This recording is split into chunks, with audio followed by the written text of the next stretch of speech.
राजस्थान की धरती पर रणबांकुरों ने जन्म लिया है। यहाँ वीरांगनाओं ने भी अपने त्याग और बलिदान से मातृभूमि को सींचा है।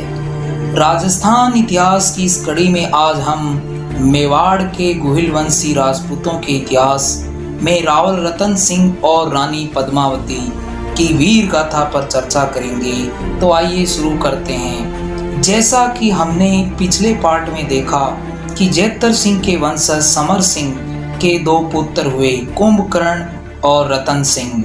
कुंभकर्ण नेपाल चला जाता है तथा वहां गोहिल वंश की स्थापना करता है।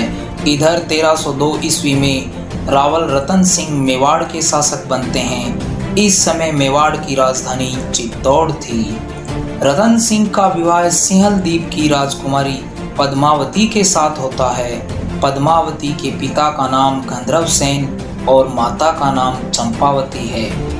पद्मावती बेहद खूबसूरत थी। पद्मावती के पास हीरामन नामक एक पालतू तोता था। हीरामन तोते को एक दिन एक शिकारी पकड़ लेता है। शिकारी ने तोता एक ब्राह्मण को बेच दिया। ब्राह्मण ने यह तोता चित्तौड़ जाकर रतन सिंह को बेच दिया। हीरामन तोते ने जब रतन सिंह को पद्मावती के सौंदर्य के बारे में बताया तो रतन सिंह सिंहल द्वीप जाकर पद्मावती से विवाह करते हैं। अब बात करते हैं गोरा और बादल की। गोरा पद्मावती के चाचा थे और बादल भाई। ये पद्मावती के साथ मेवाड़ आकर रहने लग जाते हैं और रतन सिंह के सेनापति बन जाते हैं। रावल रतन सिंह के दरबार में अनेक सुप्रसिद्ध संगीतकार थे।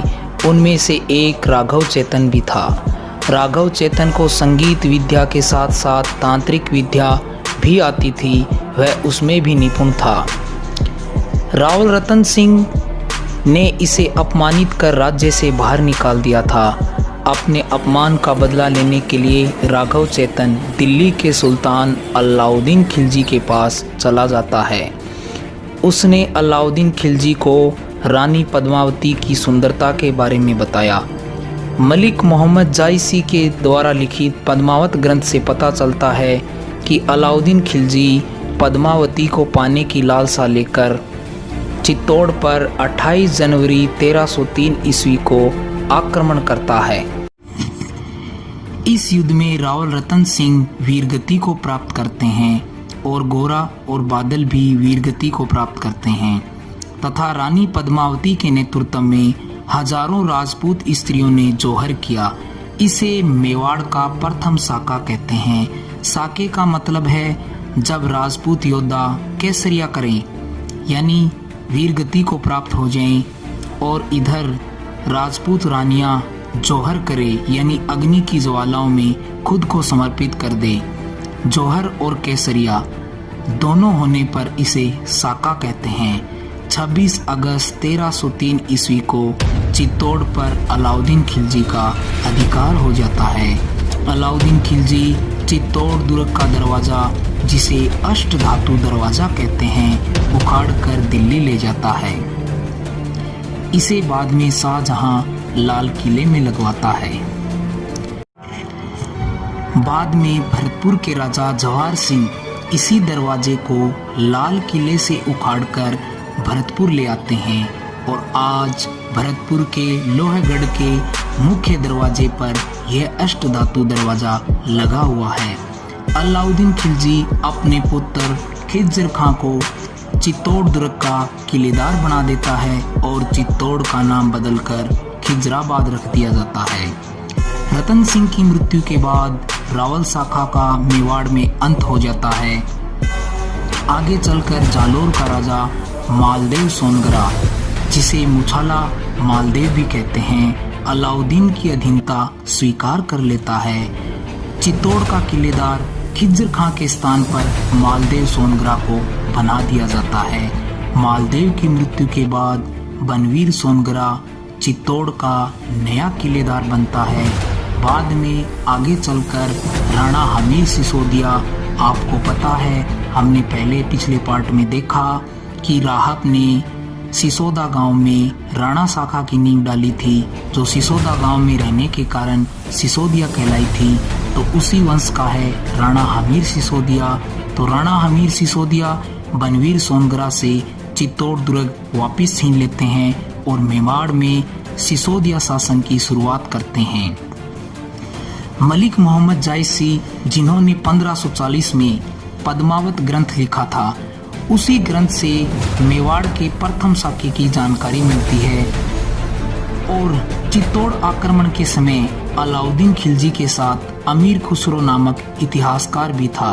अमीर खुसरो ने अपने ग्रंथ खजाइन उल फतुह में अलाउद्दीन खिलजी के चित्तौड़ आक्रमण के बारे में लिखा है। आज हमने इस पार्ट में रानी पद्मावती के जौहर और रावल रतन सिंह की वीरतापूर्ण संघर्षपूर्ण कहानी को हमने पढ़ा, देखा, सुना। आइए अब देखते हैं राणा हमीर सिसोदिया के बारे में। हमीर सिसोदिया का शासनकाल 1326 ईस्वी से 1364 ईस्वी तक था। सिसोदिया शाखा के मेवाड़ में ये संस्थापक थे। राणा की उपाधि सबसे पहले हमीर ने ही धारण की थी। कर्नल जेम्स टोड के अनुसार राणा हमीर सिसोदिया अपने समय के महान हिंदू शासक थे। राणा हमीर ने दिल्ली के सुल्तान मोहम्मद बिन तुगलक को भी हराया था, इसीलिए इन्हें मेवाड़ के उद्धारक कहा जाता है। महाराणा कुंभा ने, आगे चलकर हम महाराणा कुंभा के बारे में भी जानेंगे। महाराणा कुंभा ने शासक बनने पर मेवाड़ का इतिहास लिखवाया। कुंभलगढ़ प्रशस्ति, विजय स्तंभ प्रशस्ति, रसिक प्रिया टीका भी लिखी गई थी। इन तीनों में ही राणा हमीर को वीर राजा और विषम घाटी पंचानन की उपाधि दी गई है। अब चर्चा करेंगे क्षेत्र सिंह की। क्षेत्र सिंह का शासन 1364 ईस्वी से 1382 ईस्वी तक था। क्षेत्र सिंह ने शासक बनते ही अजमेर को जीतकर मेवाड़ में मिलाया, भीलवाड़ा को जीतकर भी मेवाड़ में मिलाया। क्षेत्र सिंह को हाड़ौती के हाड़ा चौहान राजपूतों को हराने का श्रेय दिया जाता है। यह जानकारी हमें एकलिंग प्रशस्ति से मिलती है कि हमीर ने हाड़ौती के चौहानों को हराया था। छप्पन के मैदान को जीतकर भी मेवाड़ में मिलाया था। छप्पन का मैदान आप जानते ही हो, माही नदी का अपवाह क्षेत्र है। मालवा के शासक दिलावर खां को मारकर मालवा को भी मेवाड़ में मिला लिया। मेवाड़ मालवा संघर्ष की शुरुआत क्षेत्र सिंह के समय में ही होती है, जो आगे चलकर मेवाड़ मालवा संघर्ष के नाम से इतिहास में प्रसिद्ध होगी। क्षेत्र सिंह की एक दासी थी जिसका नाम था खातिन, जिसके 2 पुत्र हुए, चाचा और मेरा। आगे चलकर हम जब मोकल और महाराणा कुंभा को पढ़ेंगे तब हमें चाचा और मेरा के बारे में और अधिक जानने का मौका मिलेगा। अब बात करते हैं राणा लाखा की, यानी लख सिंह की, जिनका शासनकाल 1382 ईस्वी से 1421 ईस्वी तक रहा। इन्हीं के काल में जावर में चांदी की खान खोजी गई थी और इसी खान से मेवाड़ की अर्थव्यवस्था मजबूत हुई थी। पिछोला झील का निर्माण इन्हीं के शासनकाल में बंजारों ने करवाया था और पिछोला झील के किनारे राणा लाखा ने गलकी नटनी का चबूतरा बनाया। पिछोला गांव में ही पिछोला झील का निर्माण करवाया गया था। अब देखते हैं राणा लाखा और हंसाबाई के विवाह को। रावचूड़ा अपने पुत्र रणमल व पुत्री हंसाबाई को मारवाड़ से निकाल देते हैं। रावचूड़ा मारवाड़ के शासक हैं, जबकि राणा लाखा मेवाड़ के शासक हैं। तो मारवाड़ के शासक रावचूड़ा अपने पुत्र रणमल और पुत्री हंसाबाई को निकाल देते हैं तथा कान्हा को अपना उत्तराधिकारी बनाते हैं, जो कान्हा उनका दूसरा पुत्र है। हंसाबाई व राणा लाखा का विवाह होता है क्योंकि रणमल अपनी बहन को लेकर राणा लाखा के दरबार में आते हैं। कुंवर चूड़ा सिसोदिया रणमल को वचन देता है कि वह आजीवन कुंवारा रहेगा तथा हंसाबाई का पुत्र ही मेवाड़ का उत्तराधिकारी होगा। कुंवर चूड़ा राणा लाखा के पुत्र हैं। जब रणमल हंसाबाई को लेकर राणा लाखा के पास आते हैं तो कुंवर चूड़ा शपथ लेते हैं कि भी राणा लाखा और हंसाबाई का जो पुत्र होगा वही मेवाड़ का उत्तराधिकारी रहेगा और कुंवर चूड़ा आजीवन कुंवारे रहेंगे।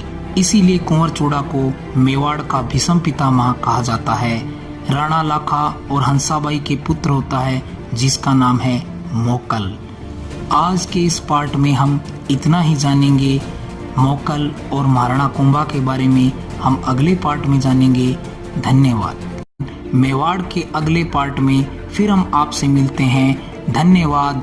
अगर आपको ये वीडियो अच्छी लगी हो तो इसे लाइक करें, चैनल को सब्सक्राइब करें और ज़्यादा से ज़्यादा इसे शेयर करें ताकि सभी को राजस्थान के गौरवपूर्ण इतिहास की जानकारी मिल सके और कंपटीशन एग्ज़ाम में भी उन्हें